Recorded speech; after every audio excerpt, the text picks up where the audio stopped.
अस्सलाम वालेकुम क्लास आज हम डिस्कस करेंगे लिमिट के वो क्वेश्चन जिसमें ट्रिग्नोमेट्रिक फंक्शन यूज होगा। प्रीवियस क्वेश्चंस में हमने देखा था कि लिमिट डायरेक्ट अप्लाई करने से क्या होगा, या अगर 0/0 या इंफिनिटी ओवर इंफिनिटी फॉर्म बन रही है तो क्या सिचुएशन होगी।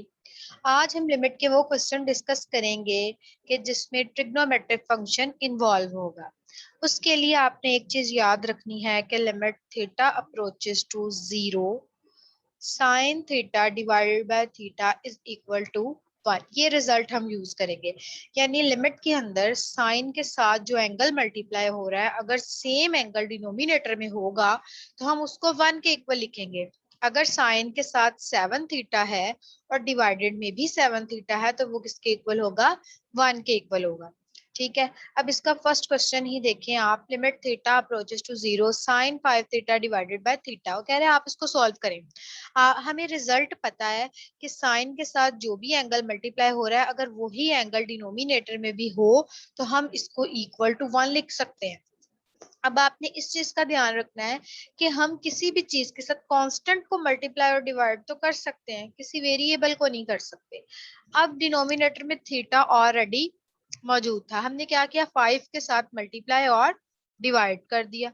अब जो मल्टीप्लाई है वो तो साइड पे रहेगा, जो डिवाइड किया है वो आप देखो, ये हमारे पास वही कंडीशन बन गई कि साइन के साथ जो एंगल है और डिनोमिनेटर में जो एंगल है वो क्या है, सेम है। जब ऐसी सिचुएशन हो हम किसके इक्वल लिखते हैं उसको, 1 के इक्वल। ठीक है, तो ये हमारे पास क्या हो गया, आंसर आ गया 5। ठीक है, साइन के साथ जो एंगल है और जो डिनोमिनेटर में है वो वैल्यू अगर सेम हो तो फिर हम उसको 1 के इक्वल लिखते हैं, और अगर सेम नहीं है, किसी कांस्टेंट को मल्टीप्लाई या डिवाइड करवाने से आ रही है तो हमने उसको मल्टीप्लाई या डिवाइड करवा देना, दैट्स इट।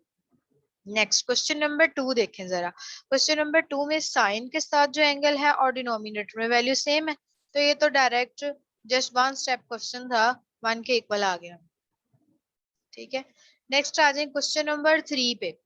क्वेश्चन नंबर 3 में आप देखें sign 5x divided by sine 7x है, लेकिन हमें क्या चाहिए, हमें चाहिए 5।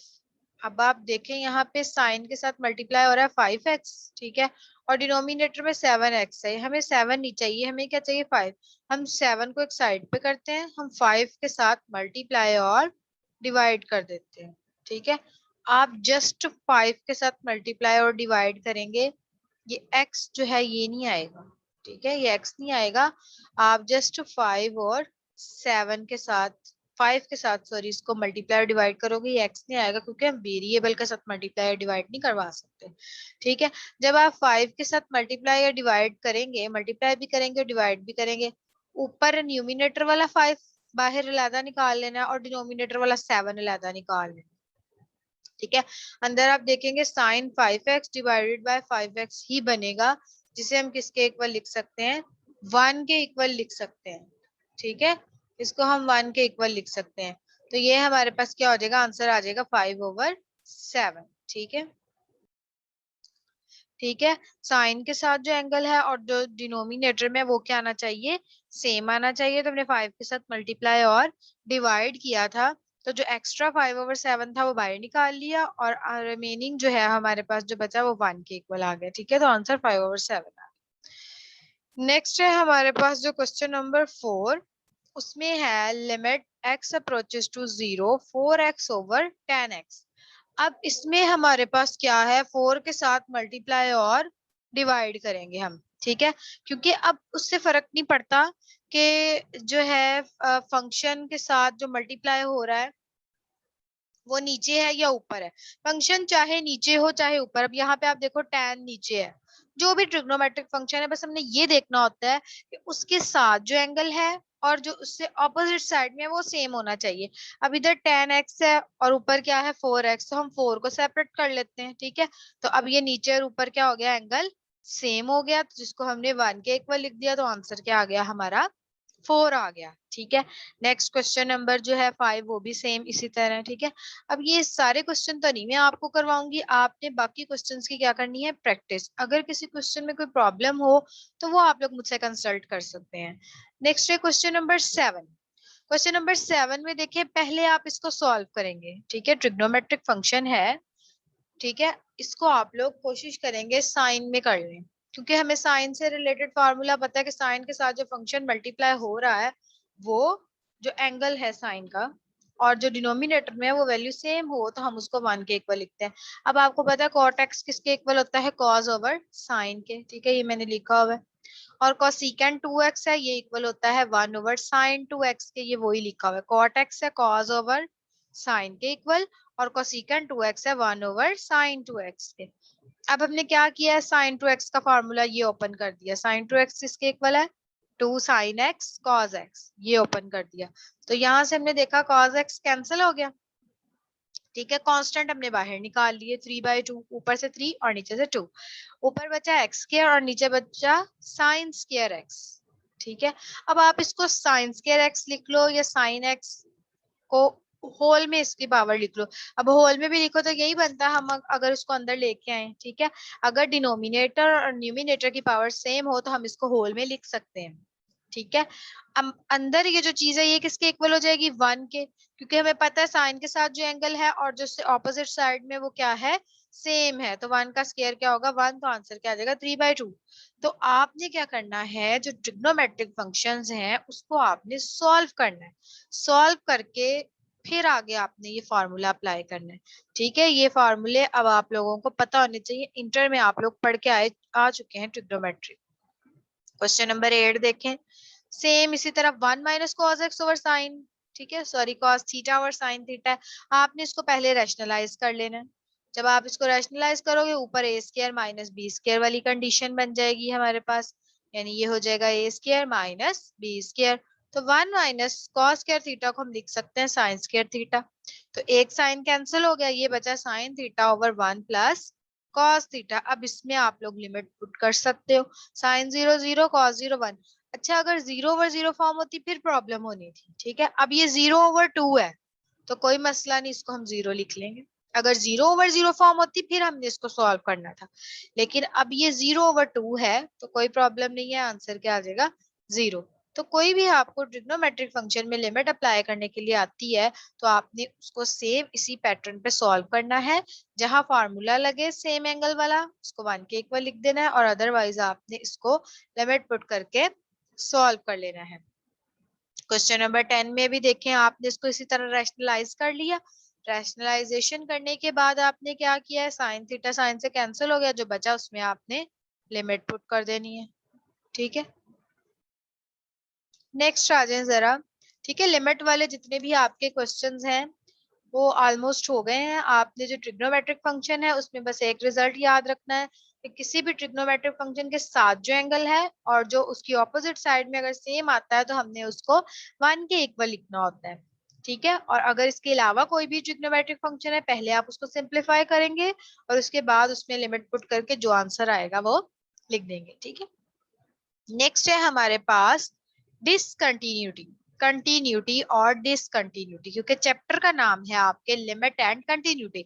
लिमिट के क्वेश्चंस हम लोग डिस्कस कर चुके हैं, अब मैं आपके साथ कुछ कंटिन्यूटी के क्वेश्चंस जो है वो डिस्कस करने लगी कि हम कैसे, हमें पता चलेगा कि डिसकंटिन्यूटी किस पॉइंट पे। अब ये फंक्शन आपको गिवन है, क्वेश्चन में उसने पूछा आपने एक्स की वो वैल्यू बतानी है जिसपे ये फंक्शन डिसकंटिन्यूअस है। ठीक है, आपने इसको सॉल्व कैसे करना है। अब आप देखो ये जो फंक्शन है इसमें मैं हर वैल्यू पुट कर सकती हूँ, कोई ऐसी वैल्यू नहीं है जो पुट करने पे ये मुझे इन्फिनिटी दे दे। मैं 0 पुट करूंगी कोई ना कोई आंसर आएगा, 1 पुट करूंगी कोई ना कोई आंसर आएगा। यानी कि ये फंक्शन जो है कि हर वैल्यू के लिए, हर रियल नंबर के लिए क्या है, कंटिन्यूअस है, किसी भी पॉइंट पे डिसकंटिन्यूअस नहीं है। डिसकंटिन्यूअस का मतलब है कि किसी पॉइंट पे ये हमें इन्फिनिटी नहीं दे रहा। ठीक है, ये था सिंपल क्वेश्चन। अब अगर ओवर की फॉर्म में आ जाए, जैसे क्वेश्चन नंबर 2 है 1/x+1। अब आपने करना क्या है, एस एच आपने डिनोमिनेटर जो है कोई भी फंक्शन है जिसमें उसने कहा है चेक करें कि डिसकंटिन्यू एक्स की किस वैल्यू पे ये डिसकंटिन्यूअस है। तो आपने क्या करना है, जो डिनोमिनेटर है उसको रखना है इक्वल टू 0। ठीक है, और एक्स की वैल्यू निकाल लेनी है। डिनोमिनेटर को इक्वल टू 0 रखते हुए एक्स की वैल्यू निकाल लेनी है। तो एक्स की जो वैल्यूज निकलेंगी हम कहेंगे इस वैल्यू पे फंक्शन क्या है, डिसकंटिन्यूअस है। ठीक है, क्या करना है आपने, जो भी फंक्शन आपको गिवन हो डिनोमिनेटर को 0 के इक्वल रखते हुए एक्स की वैल्यूज निकालनी है और उन x की वैल्यूज पे हम कहेंगे फंक्शन क्या है हमारा, डिसकंटिन्यूअस है। ठीक है, नेक्स्ट देखिए क्वेश्चन नंबर 10। अब इसमें डिनोमिनेटर में क्या है, आपके पास दो फंक्शन है, आपने पूरा डिनोमिनेटर इक्वल टू 0 रख लिया। ठीक है, पूरा डिनोमिनेटर इक्वल टू 0 रख लिया। उसके बाद ये ए स्क्वायर माइनस बी स्क्वायर वाली कंडीशन बन रही थी, एक बार प्लस में लिखा और एक बार माइनस में लिखा।